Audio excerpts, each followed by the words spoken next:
знали, это именно тот мост, который помешал Авроре подойти к Зимнему дворцу. Он назывался Николаевский мост.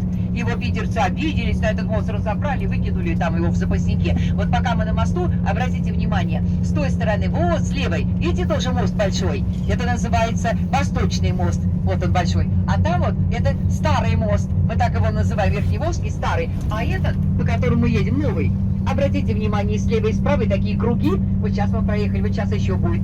И на той, и на этой стороне, напротив. Вот, смотрите, МК Михаил Калинин. То есть подарили нам этот мост под названием мост лейтенанта Шмидта.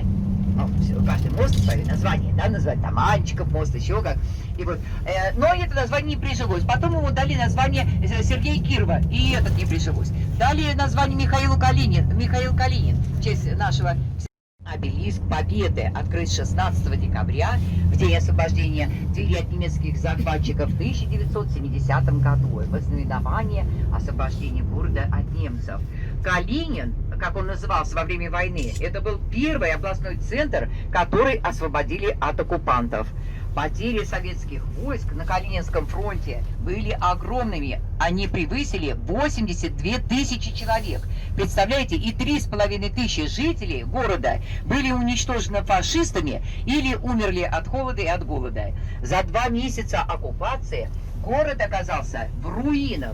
Были взорваны все мосты. Не осталось ни одного каменного здания.